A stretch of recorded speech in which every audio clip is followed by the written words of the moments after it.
Lindsay got the driver. Let me get to it. And Jenkins, you have Scott. Let me get it. All right, so we've been talking about now for a couple of weeks the concept of vicarious legal responsibility, and tonight we're going to wrap up that subject. We're going on to something new next time. But basically, just to recap a little bit, vicarious liability simply means that A is liable for the negligence of B, even though A might have had nothing to do with that negligence, may have even done everything possible to have prevented it. But because of a certain legal relationship that exists between A and B, the courts will take the negligence of B and impute that onto A. And one of the main relationships that we talked about was that exists between an employer and employee. That's wrapped up in that concept of respondeat superior. Another one that we talked about was the relationship that exists between partners in a partnership. And then last week, we began thinking about vicarious liability in the context of an employer and an independent contractor. And we talked about the basic rule that generally an employer is not vicariously liable for the negligence of an independent contractor or the contractor's employees.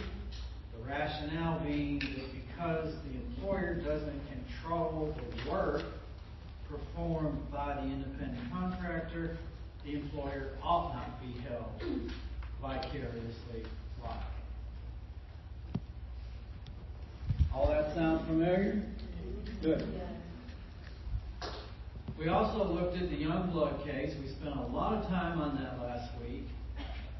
And the significance of that case really lies not so much in that basic rule that I just mentioned, but rather how to figure out whether a given tortfeasor is an employee versus an independent contractor. Because if the court finds that he's an employee, the employer is vicariously liable. If, on the other hand, he's an independent contractor, the employer is not vicariously responsible. And then time ran out on us.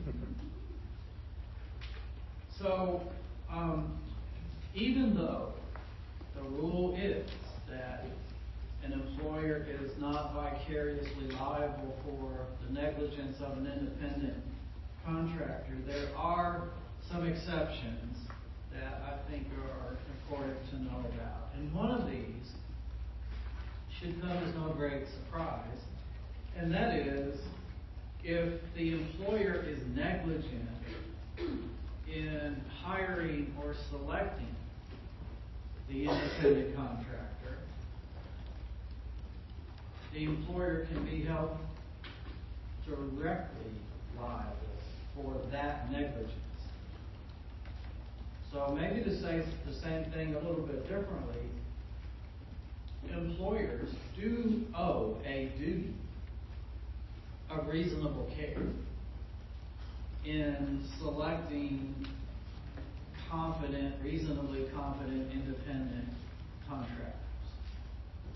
And if they violate that duty, the employer is negligent in its own right and can certainly be held liable for that. But that's different from saying the employer is vicariously liable, right?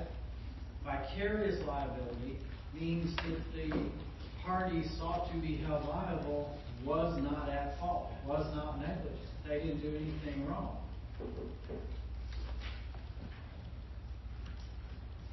Well, if an employer deviates from a standard of reasonableness and hires an incompetent independent contractor, and then that contractor causes personal injury or property damage, the employer is on the hook for that, not vicariously, but directly. So that's the first exception that you see play out in the cases. The second exception does impose vicarious liability on an employer when there is a duty that is made personal to the employer by law.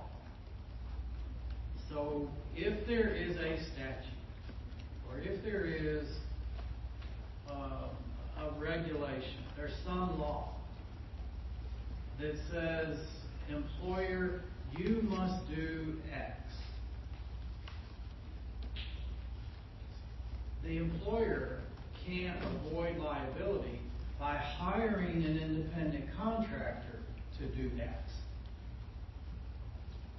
He can still hire the independent contractor, but that's not going to somehow exculpate him from vicarious legal responsibility.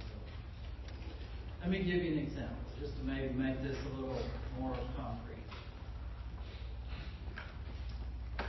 Spring is almost here.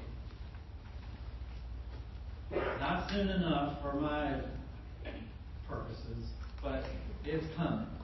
And today sure felt nice, did it not? In just a few short weeks, we're all going to start seeing road construction projects take off like none. I work in road construction. So you're about to get busy. And along with road construction comes those beloved orange barrels, right, that we see all over the place. And we're about to see a whole lot more. You approach a construction zone, a road paving project, or road construction project of any kind, and you'll see these orange barrels. I have to go up and down 65 every day, and I see those orange barrels every single day. You will also see signs with all kinds of arrows, and on the side of the caution, this, caution that, and this lane narrows to one, and all these arrows and signs and orange barrels, they're everywhere. Let's assume, for sake of discussion, that there is a TDOT regulation. I don't know whether there is, but it sure would not surprise me. Maybe you know the answer off the top of your head. But let's assume that there is a TDOT reg that says general contractor, the signage and the placement of the barrels is your responsibility. That's part of a road construction project, and you're responsible for that. And so the general contractor, and I know this part of it is common, the general contractor will then hire a traffic control company that specializes in putting out those signs and barrels and all of that kind of thing.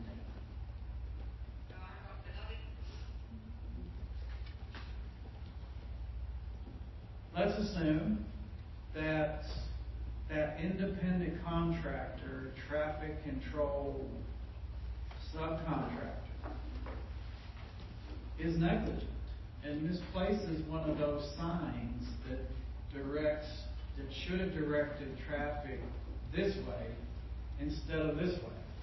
And there's an accident because of it. Or maybe the barrels just aren't where they're supposed to be effective.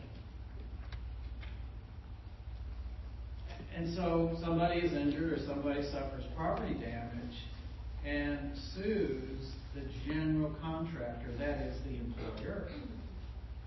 The employer's argument is going to be this basic rule that I've just described, that is, I hired an independent contractor, I'm the employer, and the general rule is that under those circumstances, vicarious responsibility doesn't apply.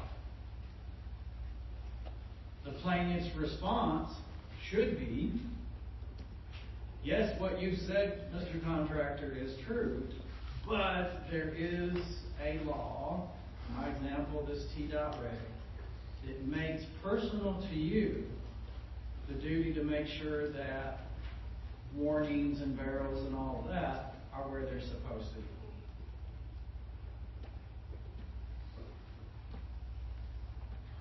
Hence this exception that, as far as I know, every jurisdiction has. That, yes, normally an employer would not be liable for the negligence of an independent contractor, but if there's some rule that makes doing a particular thing personal to the employer, that employer can't somehow protect itself by turning around and hiring an independent contractor to do that particular thing. Again, they can still hire the independent contractor to do that work.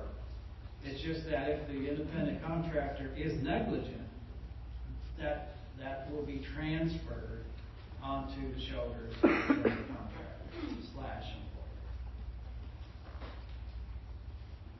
Make sense? It's like transferred intent, but transferred negligence. Say again? It's transferred negligence.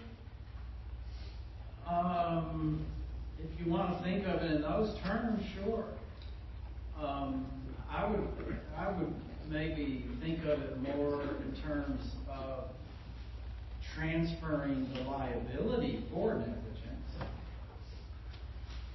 or imputing liability for someone else's negligence onto the shoulders of that employer. But if you want to think of it in terms of transferred negligence, I mean, as long as you get there.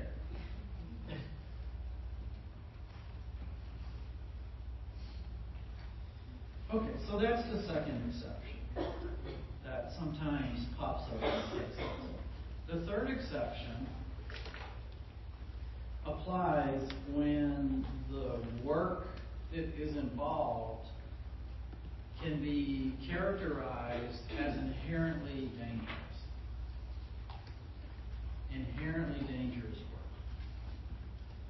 For example, let's say that a factory produces, maybe explain it this way. As a byproduct of the manufacturing process, a factory produces toxic materials.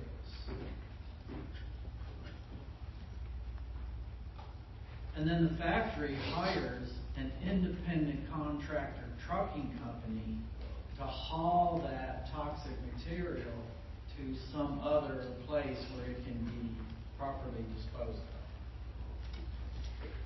If that independent contractor truck driver is negligent, and now we have toxic materials spread out all over the roadway because there was a wreck. The factory / employer is vicariously liable for that. Why? Because it's inherently dangerous work to transport toxic materials. So that's the third exception that you sometimes see in cases. And then the fourth one honestly doesn't pop up a lot, but it's an important one. And it has to do with a hospital being held vicariously liable for the negligence of the independent contractor physicians that work at that hospital. So, the general rule, and it is the rule in Tennessee, is that a hospital is vicariously liable. There are exceptions. This is a pretty technical area of the law. We don't need to get into all the nuances. But the big picture here, and this is what you need to know, is that a hospital is generally vicariously liable for the negligence of independent contractor physicians. The classic example would be the plaintiff is injured, is taken to the ER, and is malpracticed upon by the physician working in the ER. And most of the time, not always, but most of the time, those doctors are independent contractors. They're not employees of the hospital. And that's on purpose. It's that way by design. And my question to you, before I get into the answer myself, is why do you suppose that is? Why would hospitals hire healthcare providers who are independent contractors rather than employees? You already know the answer. The extension. What's that? The extension. When you're an employee, you're a direct extension of that employer. That's it. Now, there might be economic reasons. Maybe it's cheaper to hire independent contractors. I don't know. But one thing is for sure. Smart defense lawyers who represent hospitals have told their clients, hey, there's this thing called respondeat superior, and this is how it works. If one of those doctors messes up, you, hospital, are on the hook for that. And so the trend over the past, 20 years or so, in the healthcare world is to hire, or is to make these actual providers independent contractors rather than employees as a way to get around that. Well, the law has caught up. And legislatures across the country, including our own, have weighed in on this hospital independent contractor relationship. And the bottom line is that there are now in many states, including Tennessee, statutes that control these kinds of situations. The statute, the typical statute, does make a hospital vicariously liable for the negligence of an independent contractor, but there's always going to be a caveat, right? There's always going to be some exceptions. A hospital can avoid being held vicariously liable by giving patients meaningful notice. And those are the buzzwords. Those are the magic words you see in these statutes. If the hospital gives patients meaningful notice that their care is being provided by independent contractors rather than employees, then that's a defense when the hospital gets sued based on vicarious liability principles. This meaningful notice concept, in practical terms, plays out in two ways. One is that hospitals will post conspicuous signs especially around the admissions area, that says their care is likely to be provided by independent contractors who are not employees of the hospital. Those are pretty common. The other way this plays out is when a patient is admitted to the hospital, assuming that there's not some emergency. One of the forms that they sign is an acknowledgement that they understand that their care is being provided by an independent contractor. Hopefully none of you have to go to the hospital for any sort of a procedure, but just make a mental note. The next time you do, just for the heck of it, actually read some of the forms that they throw at you to sign, and I almost guarantee one of those forms, drafted by a defense lawyer, will be an acknowledgement that you understand that your care is being provided by an independent contractor. And when you sign that, you're giving the hospital a defense that can be raised if you're malpracticed upon by one of those independent contractors. The flip side is, if you don't sign the form, what's probably going to happen?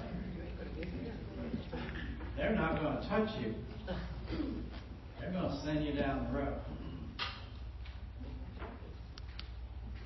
But most of us don't read that stuff, right? We just, I got to have X done. Okay, sign. Let's get this over. Most people don't read that stuff.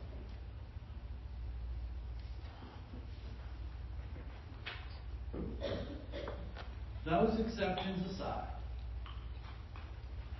an employer is not vicariously liable for torts committed by an independent contractor. Any questions or comments about the relationship between an employer and an independent contractor? Yes, sir. About the hospital thing, what's to prevent every other industry from doing the exact same thing and only hiring independent contractors to get out of ever paying anybody for negligence? I don't know that there is. Seems odd that they... If I'm a business owner and it's cheaper and more protective for me to do that, why would that be a bad thing for me to do? I don't know that it would be.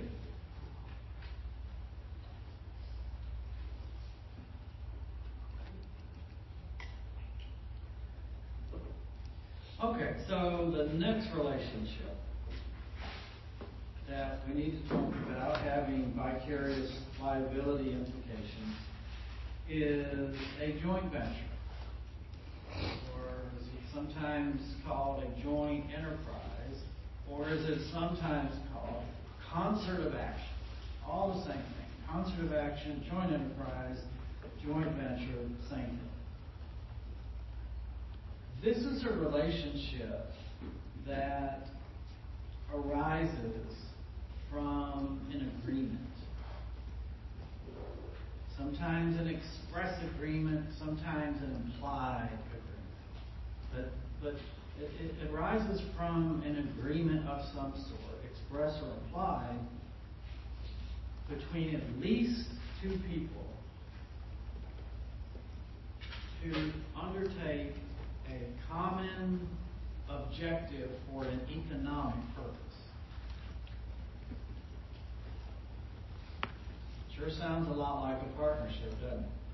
But it's not technically a partnership. It's close, but it's not quite.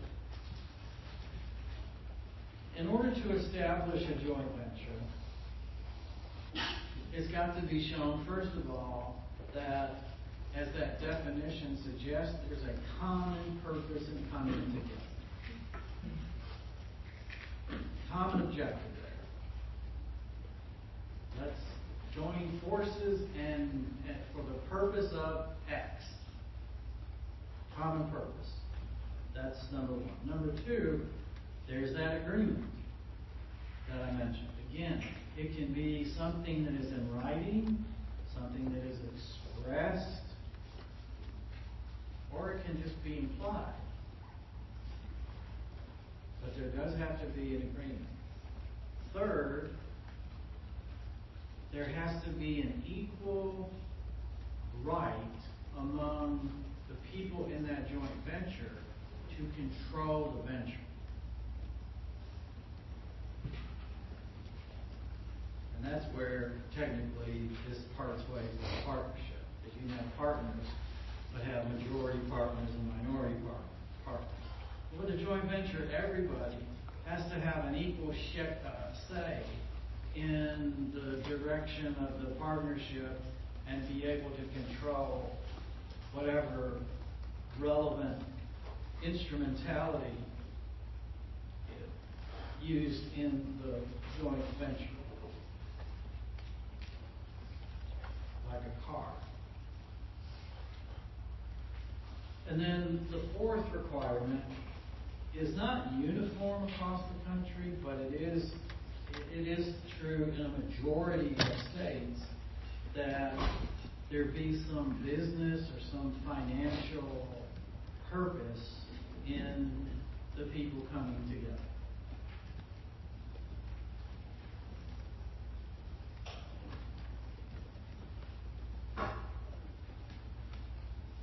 In Cecil versus Hardin, what are the issues in that case? That's the drinking and drugging and driving case. One of the issues in that case was whether the passenger and the driver were engaged in a joint venture.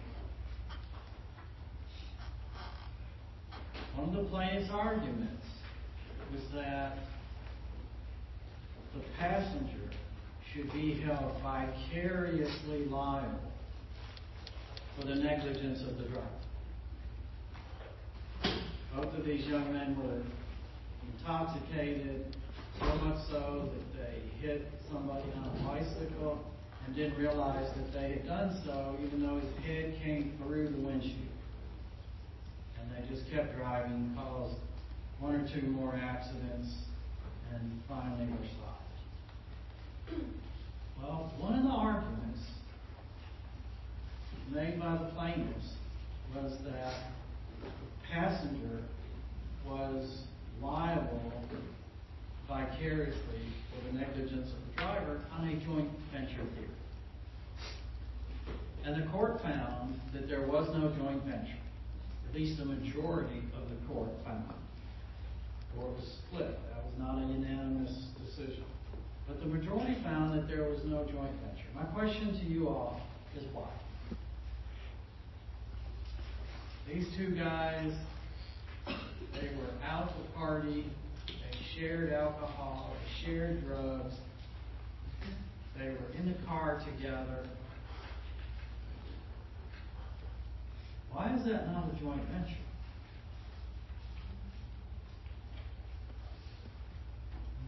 One of the reasons they listed was there was no business purpose. Yeah. They came together for social reasons, not business reasons, no financial objective in doing what they were doing. It was just social. They were together just to socialize, to party, to drink and drug and drive with disastrous consequences. There's another reason that the court seized upon. Passengers do not have control. That's right. There was the absence of one of the core requirements of a joint venture, which is that everybody in the venture has an equal say or an equal right to control whatever is essential in the venture. In this case, it was that car. But the owner of the car was the driver, not the passenger. And so the passenger had no right to control the driver's use of his own car. So that's missing.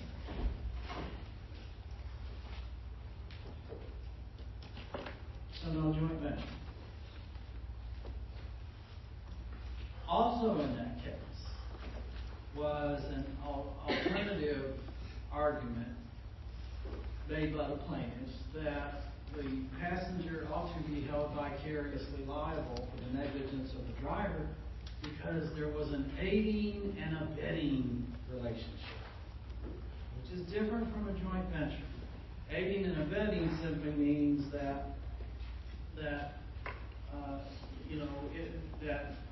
one person who participates in some illegal activity can be held liable for the misdeeds of his compatriot in that illegal activity. But for there to be an enforceable aiding and abetting relationship, the court says that two things have to be shown. The first is that the defendant knew that his companion's conduct was illegal. And second, he gave substantial assistance. And those are the key words, substantial assistance to his companion in executing that illegal activity, whatever it might have been.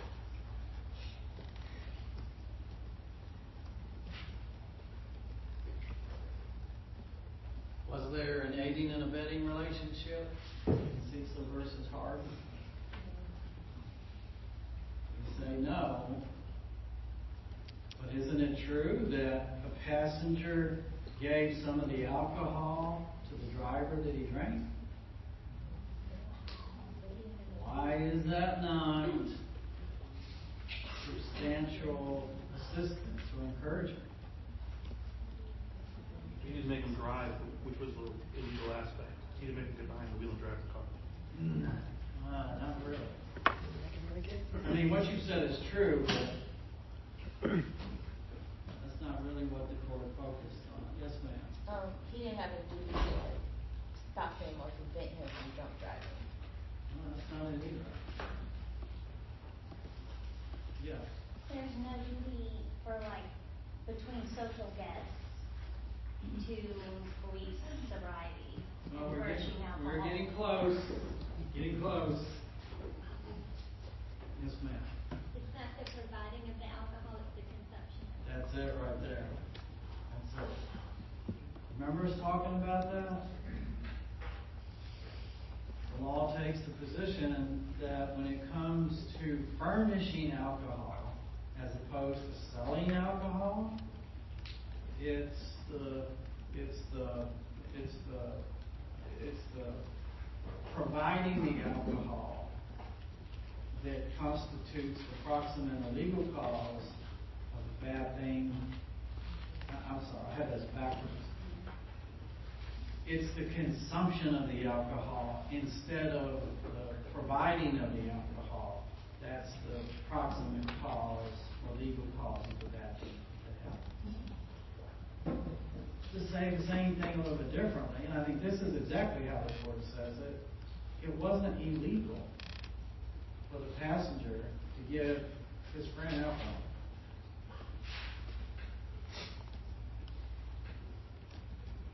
And there was no proof that the passenger gave his friend illegal drugs. Now, that would have been problematic from a liability standpoint. But there was no proof that he did that.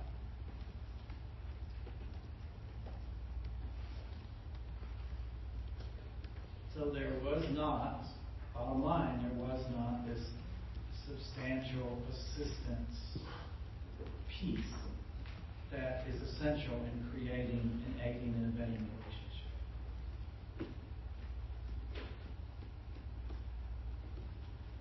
One other point about both joint venture and aiding and abetting.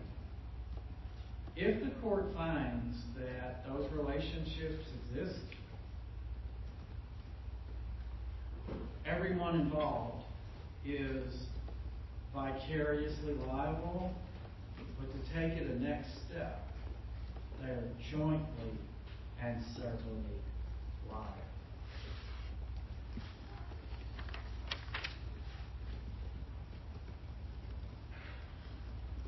So if we were to assume, again, just for sake of discussion, that the two young men in the car, the passenger and the driver, let's say that the court did find that there was a joint venture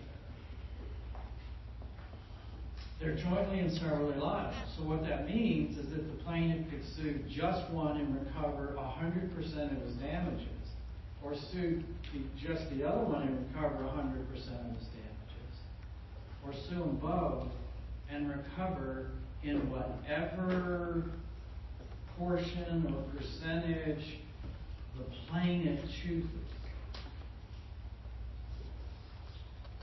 I know what you're thinking. How can that be in a comparative law world? Be patient, we're headed there.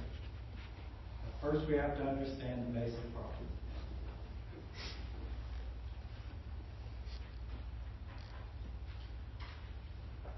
And then there's something called the family purpose doctrine.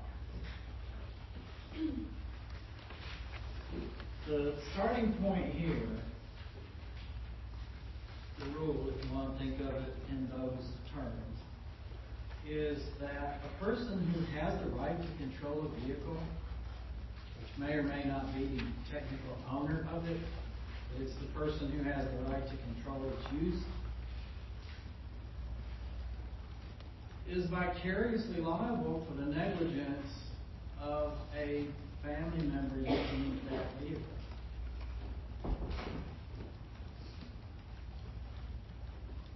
Now, before going further with the family purpose doctrine, it's important to have a distinction in mind between negligent entrustment and the family purpose doctrine. Negligent entrustment, that's the Ollie versus Fisher case, which held that negligent entrustment doesn't equate to vicarious liability. The family purpose doctrine and negligent entrustment are very different concepts. The family purpose doctrine imposes vicarious legal responsibility. Ipso facto, the party who is ultimately liable was not at fault. They weren't negligent. But with negligent entrustment, they are by definition negligent. And so you just don't even get into transferring or imputing liability. So if A knows that B is, say, incompetent to safely drive, but yet A lets him use his car and B causes an accident, that's not a vicarious liability case. That's a negligent entrustment case. A failed to exercise due care by allowing B, someone that he knew or should have known was incompetent to safely drive, use his car. That. You see the difference between the two?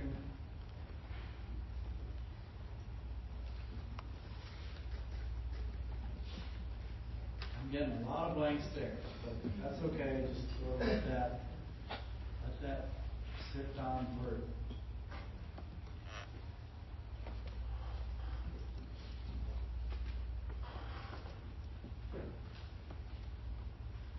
In order to have a family purpose doctrine situation, again, which triggers vicarious liability, three things have to be shown. One is that a family member who had the right to control the use of a vehicle made it available to another family member for their use. Again, ownership ownership is not dispositive in these cases. The right to control it is. So the first requirement is that a family member who has the right to control a vehicle made it available to family members for their use. The second requirement is that the person that furnished the vehicle gave their consent, either express or implied, for that family member to use it. They gave their consent. And then third, at the time of the accident, the vehicle was being driven in furtherance of that family purpose. That is, within the scope of the consent that's given.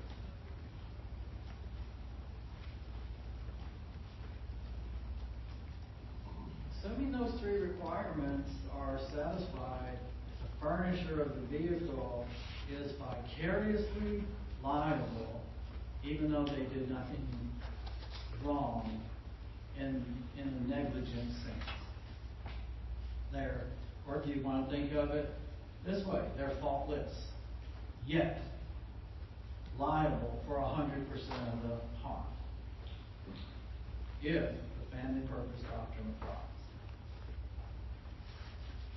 Let's look at a couple of cases that add some pieces to the equation here.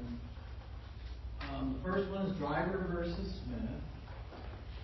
Miss Lindsay, tell us about this. Yeah, while you're coming up, go ahead. For the implied consent portion, like say you have your wife, kid, whoever's in the house, and you get the kids out, is that considered implied consent as well? Without having that conversation of you can use the car wherever you want. How's that thought? That's part and parcel of the STAR test. How's that thought?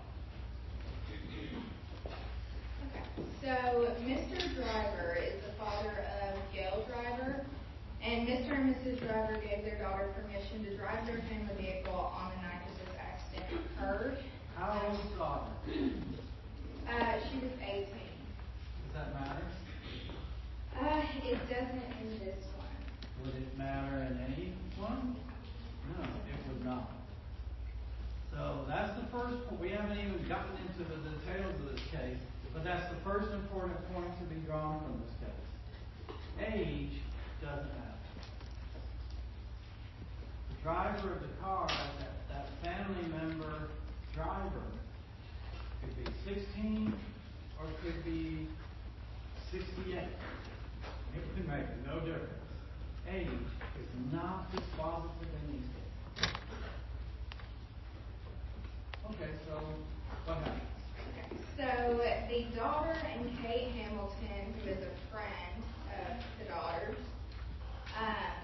they were in a car together, which in the car owned by Mr. Driver and Mrs. Driver. They ate supper with Miss Smith, who was another friend of the daughter. After supper, the three girls then drove by and picked up Miss Bennett, another friend. The four girls then stopped at a restaurant for a soft drink, and there were four boys there: Mr. Moore, Mr. Barrett, Mr. Dunlap, and Mr. Hobbs. The four boys then walked up to the girls, and the girls then invited them to go riding with them, which the boys accepted. So now there are 8 of them. All 8 of them then got in the car together and drove by the daughter's home.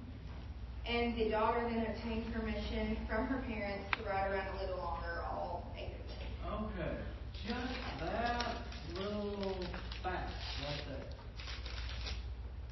suggests, perhaps erroneously, but I think there's a reasonable inference there, that Gail was somewhat of a responsible person. She asked she's 18,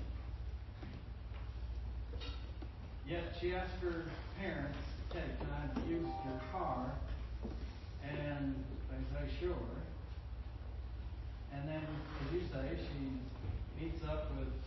essentially 4 were girlfriends and 4 boys, and so you got 8 young people now in this car, paired up, 4 in the front seat, 4 in the back seat, and Gail says, "Oh, we need to go back by the house, and I need to make sure that my parents are okay with us staying out with the car." I give Gail high props for that. Not for what's about to happen, but at least for that. So they go back to her house, and she says, there are now 8 of us, including 4 boys. Now can we take the car back out? And in a lapse of good judgment, Dad says, "Sure." Y'all have fun. What happens next? So then the 8 of them drive out to the highway, which is outside of the city, on a blacktop road. They then parked, got out, and danced for about 30 minutes to the car radio. They then decided to return to the city by the same road. However, the daughter asked Mr. Moore to drive instead of her. Okay, let's pause right there. I think to really appreciate this case, you have to put it in its temporal context. This was the 1950s, and it's rural Tennessee, Humboldt. And if you know anything about that area, there's just not a whole lot in and around Humboldt. But can you imagine what it was like in the 1950s? Very, very rural. So these 8 young people drive out in the country, pull off the side of the road, and we're told that they just turn the radio up and dance for about 30 minutes. Is that not a scene right out of Happy Days? I mean, that's what I envision in my mind's eye. That's 1950 right there. And then our responsible Gail realizes it's 9:30. It's late. My, how times have changed. And she's 18. It's 9:30. I gotta get home.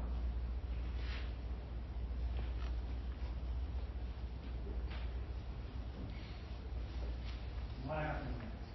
So then, with Mr. Moore driving, she was seated next to him.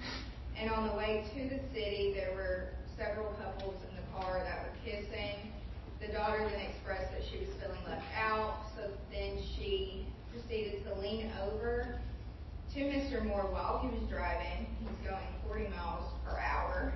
And they started kissing each other. And then Mr. Moore lost control of the car, ran into a ditch, struck a bank, and then the car came to a rest in the opposite direction which it was traveling. Then several of the passengers were injured, including Ms. Smith. Ms. Smith was severely injured with a fractured pelvis, a brain concussion, and injuries to her right leg. Ms. Smith was hospitalized for many weeks and unable to walk for several more weeks. Who gets sued? The father of Gail. Dad gets sued. Dad was probably at home, minding his own business, sitting in his recliner, maybe reading the newspaper. I don't know. It's 1950 something. And he's the one that gets sued.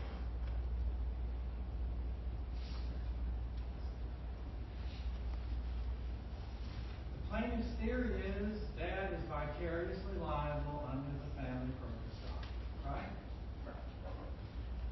Dad makes several arguments as to why he ought not be held liable under the family purpose doctrine. The first of which is that Gail had to have special permission every time she took the car out. In other words, she couldn't just grab the keys and go. She had to ask every time, "Can I take the car?"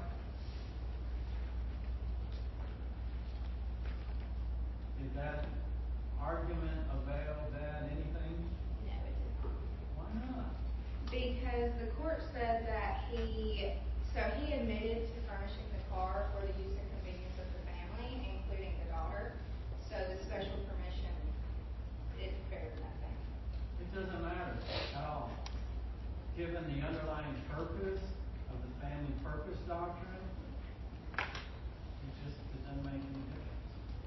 I thought it was interesting that the court, in analyzing that issue, commends the parents for requiring their teenage daughter to get permission. So the court pats the parents on the back and says, that's a good thing from a parental supervision point of view, that you require your teenager to get special permission every time. Good for you. You're good parents. But it doesn't keep you from being liable. So another point to be drawn from this case is special permission or no makes no difference. Dad's next argument is that he's not liable vicariously because his daughter wasn't the one driving. Now let me ask you this. Did Dad give Bobby Joe permission to drive the car? Not Bobby, no. No. Did Dad even know Bobby Joe? No. Didn't even know him. And maybe wouldn't have even liked Bobby Joe had he known Bobby Joe. I don't know. But he sure did not give the driver permission to drive his car. I think that argument may be a little stronger than the first one, but did it carry the day for him? It did not. Why not? The court said that he entrusted the daughter, and the daughter then entrusted Bobby, which she was supervising him, and since she was negligent, it imputed to the father. How was she negligent? They said that she was proximately negligent because she was kissing him whenever she was supposed to be considered supervising.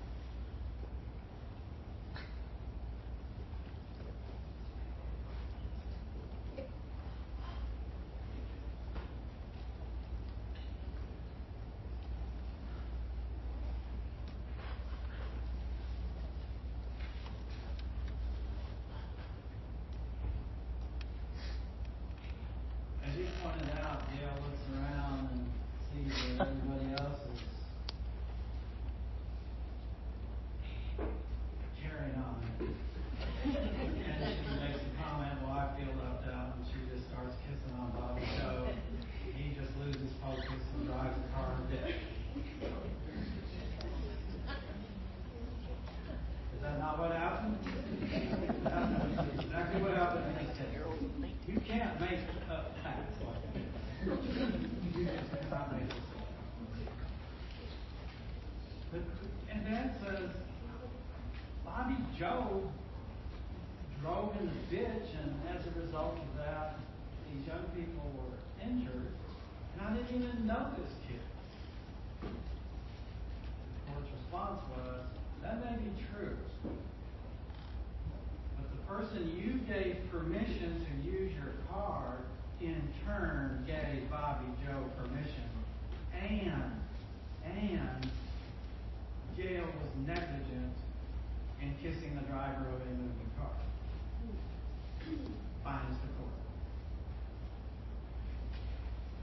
So that argument doesn't work.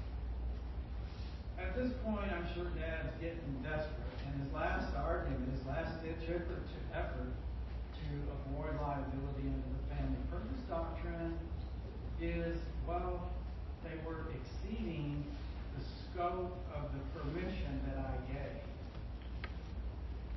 Tell us about that. What's that about? So he did not give her permission to drive outside of city limits. However, there were a few occasions that he allowed her to drive outside of city limits, but he required that she ask for permission beforehand. Well, how far out of town were they? This accident occurred 3 miles. Okay, 3 miles outside the city limits. Dad's argument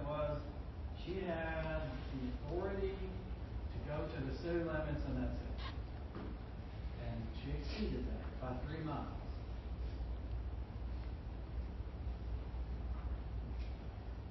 And she did do that. There's no dispute. But Dad still loses that argument. Why?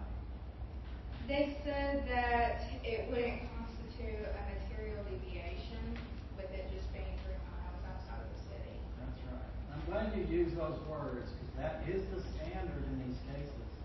A material deviation from the consent given. There was a deviation of 3 miles, but the court finds that really wasn't a big deal. It's not a material deviation. Now, had they gone, 30 miles out, maybe that would have been it, but 3 miles, the court finds that. So what?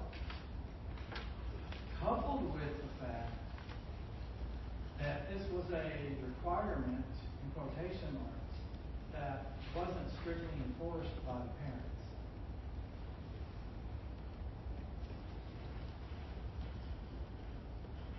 So you put those two things together, and the court ends up finding that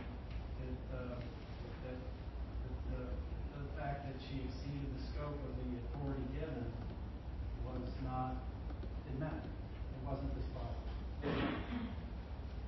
The end result then is Dad is vicariously liable, yes? Let's say I'm a client of yours, and I come to you and I say, I've got some teenage drivers in the house.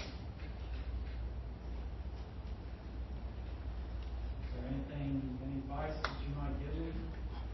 I would say that you need to make it very clear to them what the rules are with the vehicle and make sure that they understand before they get in the vehicle. And you probably need to know who all is going to be in the car with them. In this case, there should have been 8 people in a car together.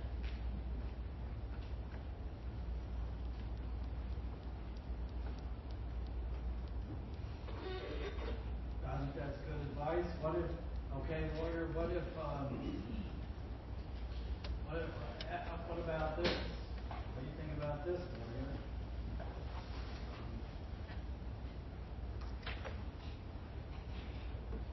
What if I just put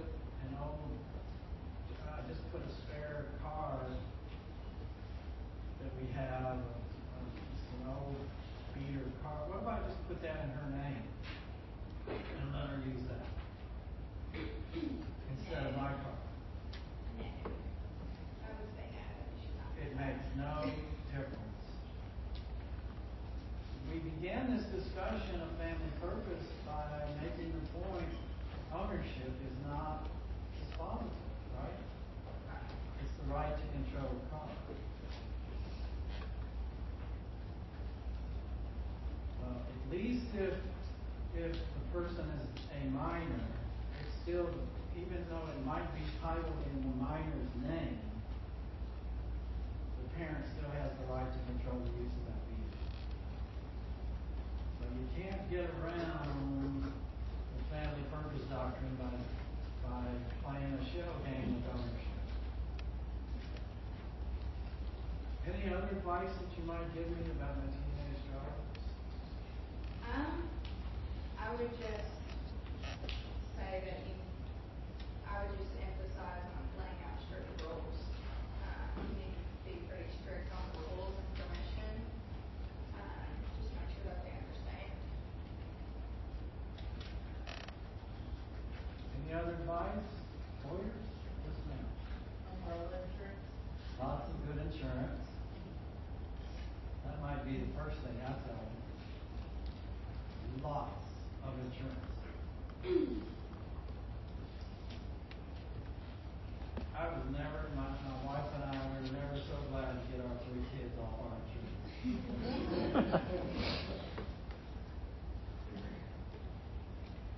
All right, you graduated, you found the coop, you get your own insurance policy, you're coming off. Any other advice? Any other thoughts? Yeah. Number 1, no one else can drive the vehicle.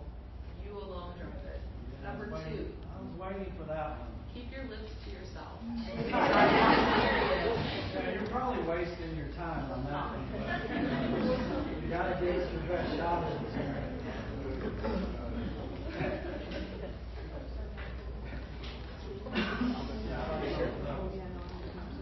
Yes. I have a question. So had she been 18 and they'd done the whole title shell game, in that sense, would it have been okay? The issue's gonna be who has the right to control it. But had they done the, I'm giving you cash for your birthday, we're gonna go in town, you're gonna buy your car at 18, they didn't let them drive till 18, you get the car, only she can drive it, in that sense, it would be okay. The issue's gonna be who had the right to control the car. Okay. So whatever set of circumstances you can conjure up, it's all gonna go back to a court looking at your hypothetical and ask the question, okay, who has the right to control it?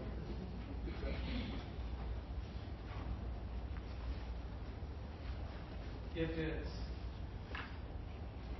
it's not the parent or the person, the furnisher of it, then I would think that there will be no vicarious liability. But in the case of a minor, that shell game is not going to work for sure. Thank you, ma'am.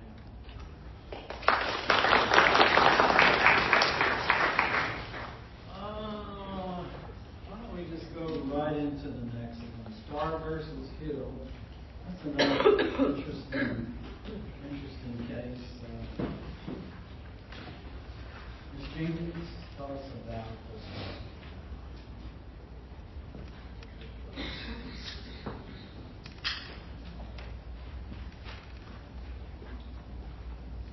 Okay, so in this case, it was a Christmas Eve, 2002, and Paul Hill, he was a 16-year-old.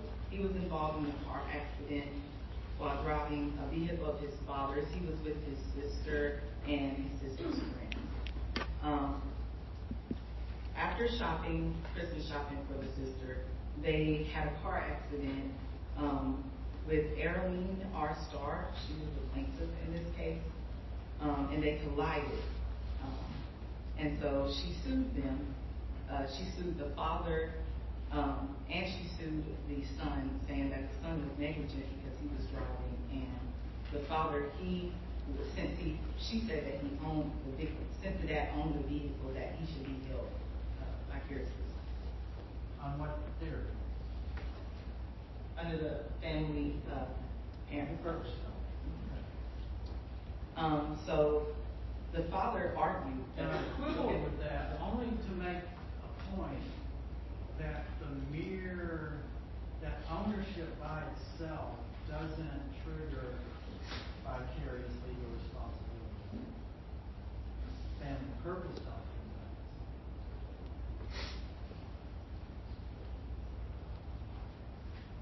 But in this case, you're right. Dad is the owner of this car. And that was her argument, but she didn't know that it was the right to use the vehicle, not the owner. And so the father argued that because of the family purpose, it was the family purpose doctrine. He said that he did not reside with his son at the time because the parents were divorced. I think that plays an effect in it, that they were divorced, and that since he wasn't there at the time, he didn't know that he was going to take the vehicle and go shopping with his sister. So he said since he didn't know anything about it, then he shouldn't be held liable. Before we unpack Dad's arguments in this case,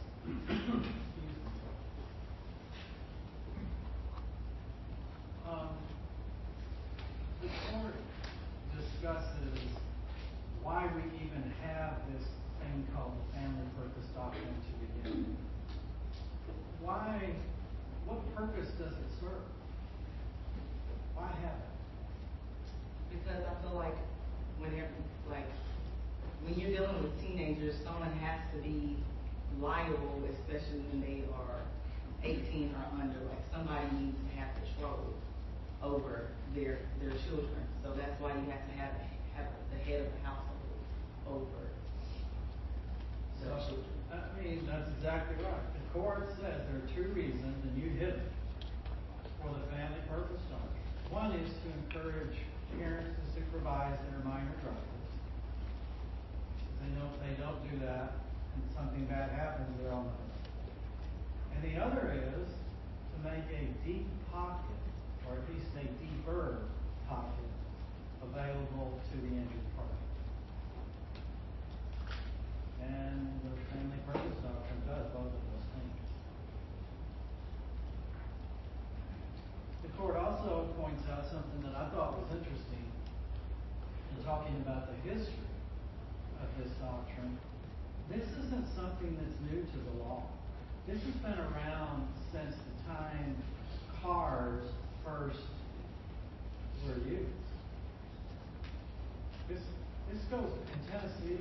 The family purpose doctrine dates back to the early 1900s. When cars were first a thing. Family purpose doctrine, I think the court said, was adopted in 1918. I mean, that's before World War I. So there's a long history of this common law principle. And it is common law. Okay, so in that context, Dad makes three arguments as to why his long-standing family purpose doctrine ought not apply to him. The first, as you said, is that he didn't live with the son. He and his wife, or the mother of the child, they're divorced, and he doesn't live there.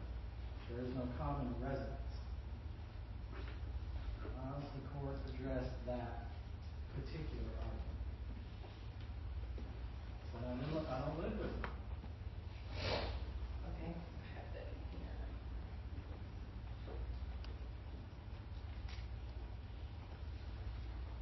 So it says that the court found that the father was the head of the household because he had a family relationship with his son and a duty to support him. That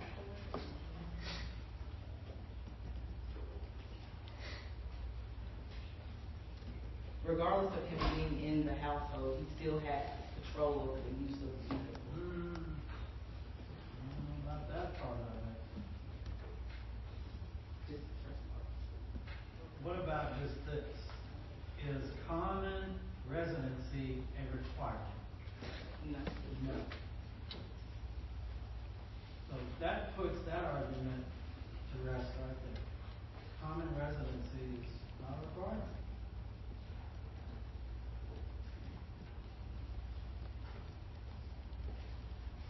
Dad's second argument is, I didn't furnish this vehicle for the use of the family, just this one particular child. I think of the three arguments, that's his weakest one. How does the court deal with that argument? Dad says, yes, I made this car available to this 16-year-old son, but nobody else in the family. Well, they talk about how basically the father said that it was not about the enjoyment and the pleasure for others, that the car was just for his son. But I don't think that furnishing the car had anything to do with it. So I would say that wasn't a good argument for him. I don't really know how to answer. Somebody help her out on that. What the dad's argument is, I didn't furnish it for the use of the family.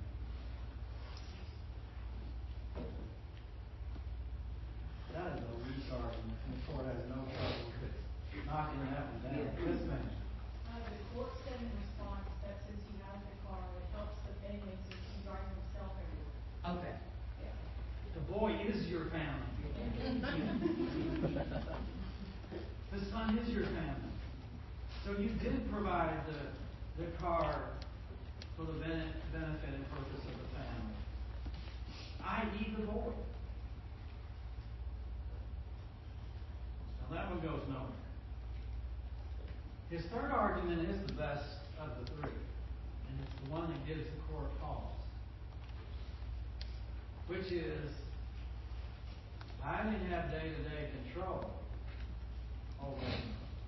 His mom did. My ex-wife did. She has custody, primary residential custody. The kids live with her. And she's the one who controls their day-to-day activities. Or maybe to paraphrase it, it's her fault, not mine. My ex's fault, not mine. But that's his argument, right? I didn't have day-to-day control. How's that one play out? Well, in the divorce decree, they both said in the decree that he would be responsible for the vehicle. So that's not a good argument. Well, but he did. So he lived up to that. He did buy the car and made it available to this teenager. But what about his argument that I didn't have control, day-to-day control over when he took it out, who he was with, where he could go? And that was all my ex-wife. What was the court's response to that? So that I kind of struggle with a little bit because it's like he does live with the mother, but they basically just still go back to him still being older as the. Well, let me ask you this way: what's the end result of the case? It was vacated and remanded back to. Why? Because they basically the court vacated the Court of Appeals decision and remanded it back. There was a genuine issue for the materials that regarding the father's control of the vehicle. There you go.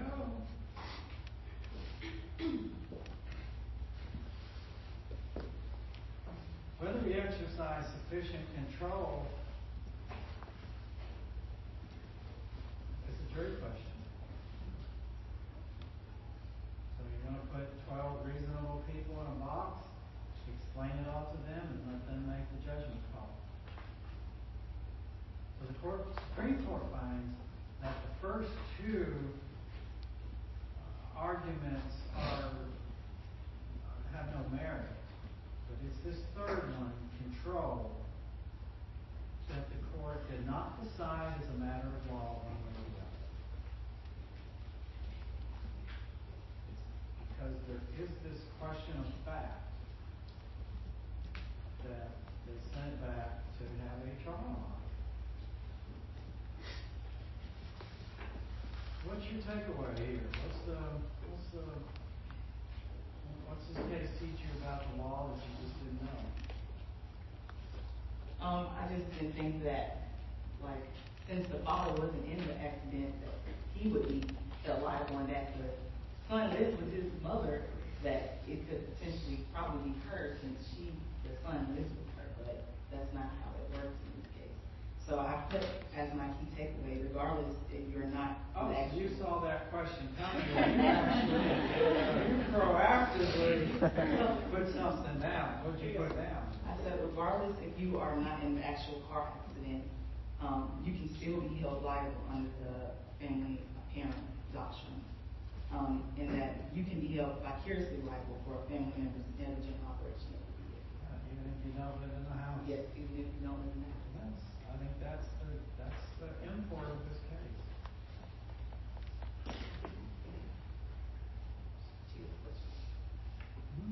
So, in my history in family law, this case really screams a lot of red flags at me, because whenever you have two parents, and you have one parent who's primary parent, and you've got a parenting plan where the other parent is obviously, has primary control, obviously court ordered he agreed to provide the car. So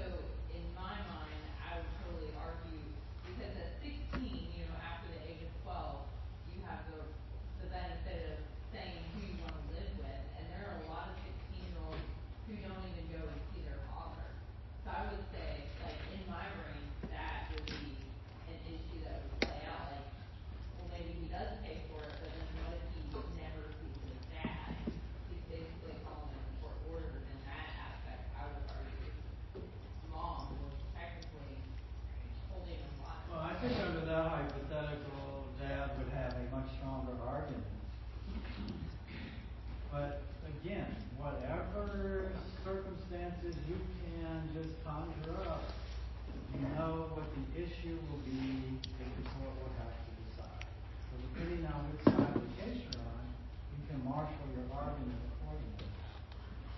So all things out of that control.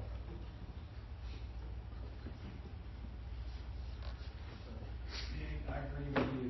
Big takeaway from this is that common residency is not required.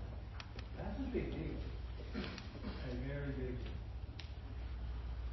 Given that families today very often are like this family right here.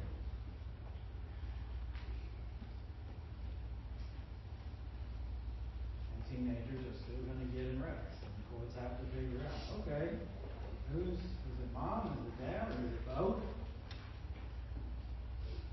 And that was what was litigated. Thank you, ma'am.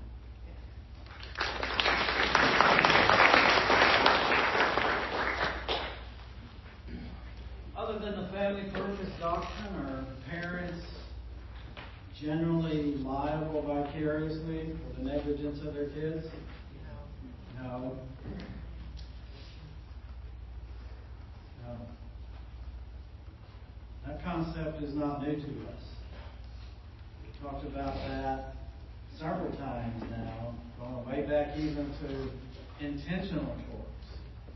Doesn't that seem like a long time ago? Decades. Somebody said. It wasn't quite that long.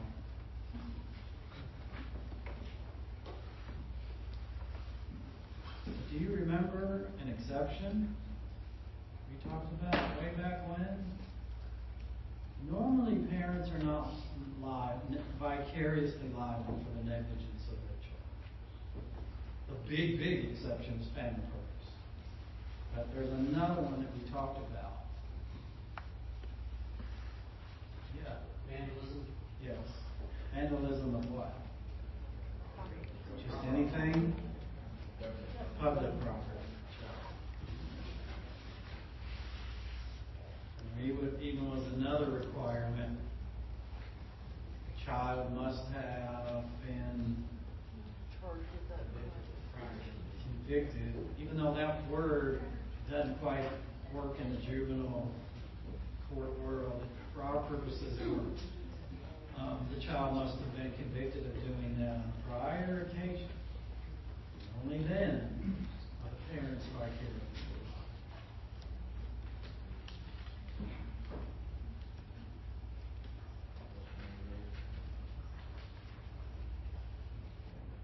Yeah. Does the child have to be convicted, or do the parents just have to have some warning that it's happened? Our statute says convicted. So whatever adjudication occurred in juvenile court, it must have resulted in a finding that yes, that child did that on a prior.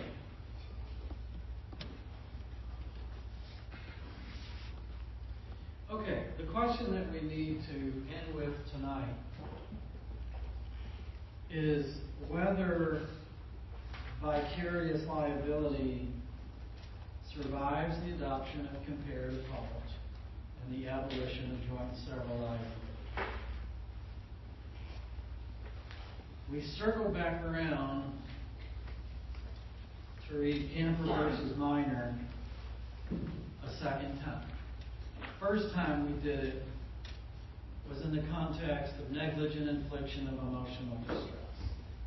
Of course, this is the case where the driver of the cement truck runs over a small car being driven by a 16-year-old girl, and it smashes her car. She dies in the wreck. He climbs down from his cement truck, looks into the wreckage, and sees this teenage girl deceased, and then he sues her for causing him to suffer severe emotional distress. And as you will recall from our previous examination of this case, the court green-lighted a a recovery for negligent infliction of emotional distress, provided the plaintiff could prove all 5 elements of negligence, plus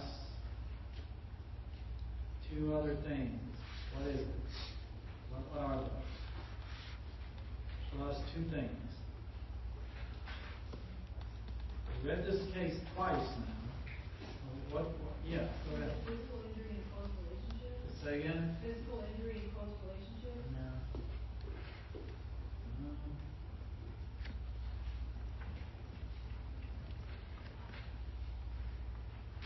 No.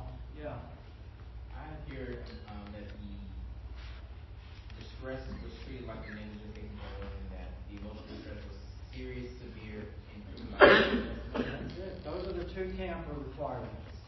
The injury at issue must be serious or severe, and it must be proven by expert medical testimony. And you may recall that we looked at another case, Miller versus Eubanks. That was the drug baby case, where the court had to decide whether expert medical testimony has to be used in an intentional infliction of emotional distress case. And the court in Miller said no. And the reason the 2 cases were decided differently is because with intentional infliction of emotional distress, it's the underlying outrageous nature of the conduct that objectifies the injury. Like showing a mother her bobbing, perfectly formed infant in a jar of formaldehyde, right? You don't have to have some mental health expert come in and say, oh yeah, if you do that, it's going to cause serious emotional distress. But if the plaintiff's theory of recovery is negligent infliction, which is what Camper is, you do have to have the expert testimony required. Well, all of that's first semester. The reason we're coming back to this case second semester is because of this issue of whether vicarious liability survives McIntyre versus Valentine. In this case, the owner of the car that 16-year-old is driving argues that family purpose doctrine is no longer good law in light of McIntyre's abolition of joint and several liability.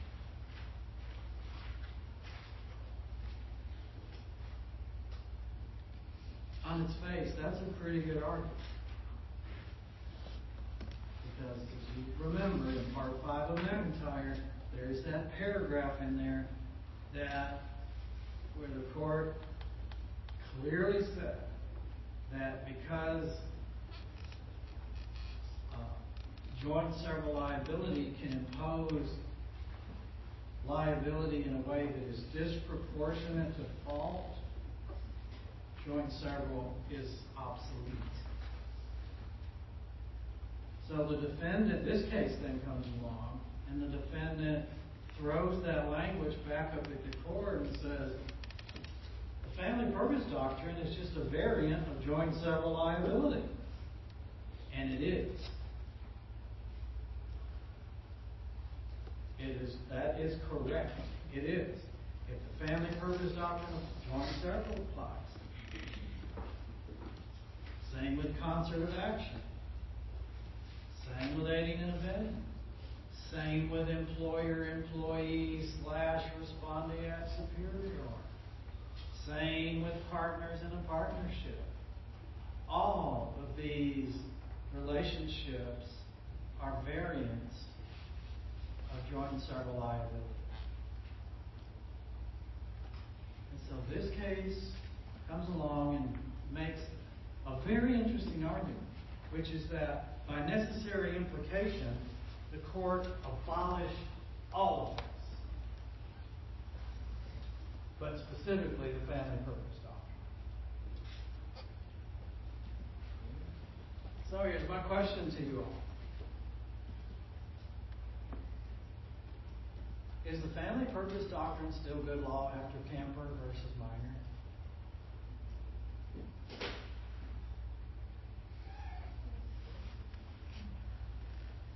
Take a position now. How many of you say that it's still good law? Put your hands up. How many of you say it's not?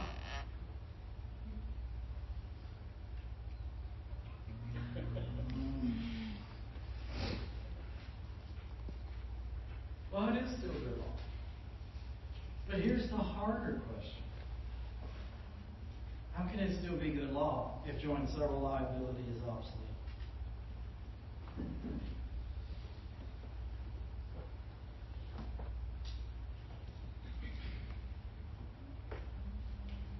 How can concert of action, aiding and abetting, respondeat superior, how can any of that still work in a post-McIntyre versus Valentine world? Yeah, it doesn't matter. Just go. Yeah. What do you think? Well, they explained that the type of cases like McIntyre and Valentine, where they use comparative fault, those involve multiple tortfeasors that with separate negligent acts that cause individual harm, and that's why fault apportionment applies. But for the family purpose doctrine, it's just imputing the negligence, like because the family member is an agent of the head of the household. So it's different because there's no fault to be apportioned. It's just imputing the negligence because the family member is like almost acting like an agency relationship. Yeah, that's the reason.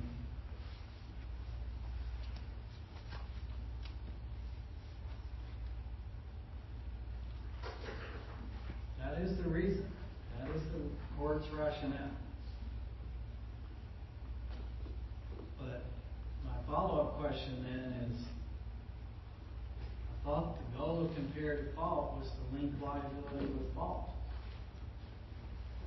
And so if Clarence Driver is at home in his recliner and he's faultless in a comparative fault world, why should he pay all the damages? Or if in Starr, the evidence were to show that Dad had no control, why should...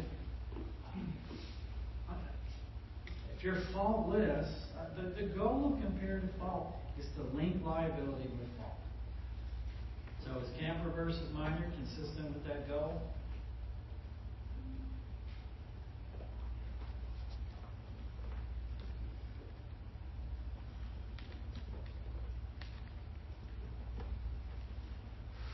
Is it?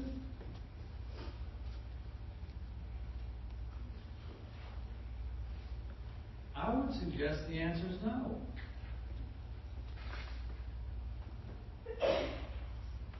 The whole premise of comparative fault and the upheaval that brought to tort world was you got that big bowl, you put everybody in the bowl, and all the circumstances in the bowl, and the jury says, okay, this one is 10%, this one is 80%, this, and the chips just fall where they fall.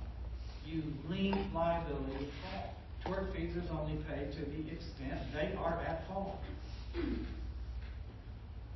And in every one of these circumstances, and the ones we talked about last week,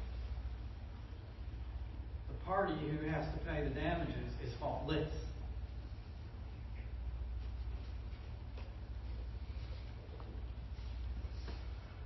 How does the court get around that? Exactly like you've described. That is, the court returns to the language in Part 5 of McIntyre and says basically, what we meant to say was that joint several liability is obsolete when there is more than one negligent actor. And in these vicarious liability situations, there's not. So if liability is based on an agency relationship, or as you described it, the extension. An employee is an extension of the employer. Partners aren't extensions of other partners, and so forth.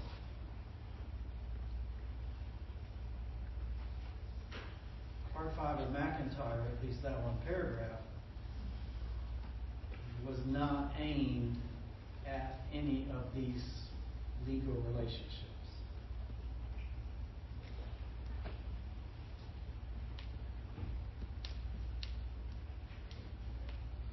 Just in case there was any doubt about this, after McIntyre, after Camper versus Minor, the Supreme Court decided another case. This one was decided 2 years after Camper. I didn't ask you to read it, but it was decided 2 years after Camper. And in that case, a case called Browder versus Morris.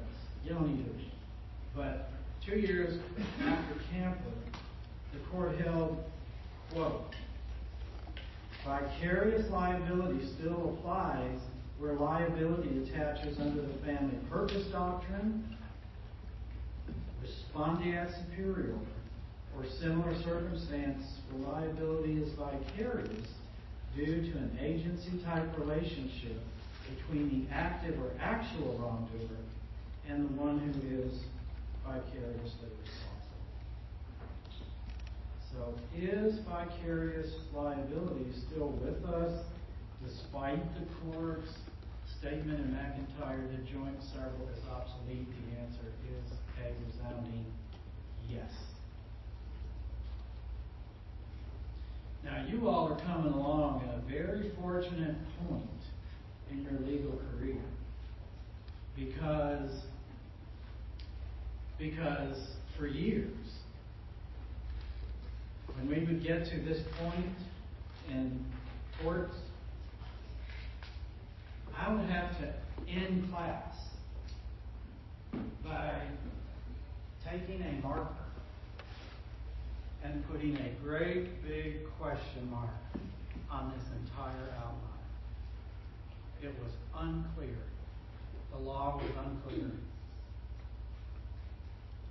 We didn't know whether all of this was relegated to the ash heap of history or not. And if we took McIntyre at its word, I mean literally obsolete, many legal people and judges thought, yeah, this is all history now. But enough time has passed that we have more and more of these cases where the court has been able to flesh out for us that answer. So yeah, as we sit here tonight, the law is clear. Vicarious liability and all of its variants is still good law. Yes, ma'am.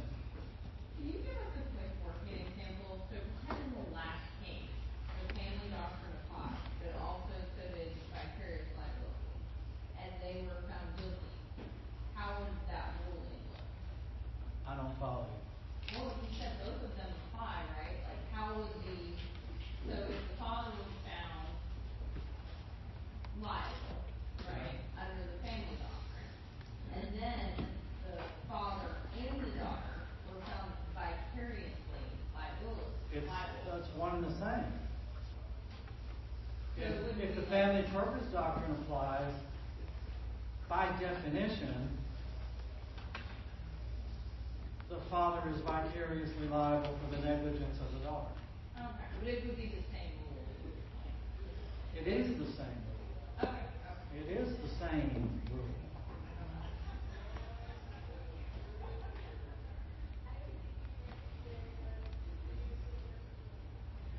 Interesting stuff, isn't it? I think it is. And very important at that. Okay, make sure I get the roll, and I'll see y'all next week.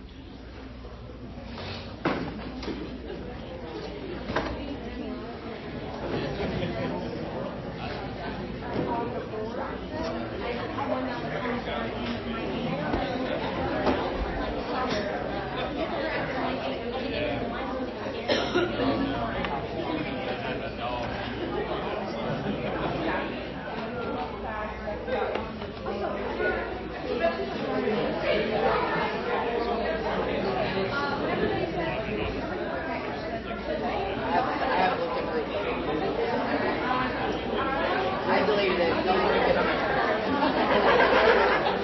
I mean, I have, I bought a new phone for Christmas, and so I still have it on my old phone, so like whenever I just randomly decide to get my old phone to check it, it's mostly for your survey. I'm not gonna lie.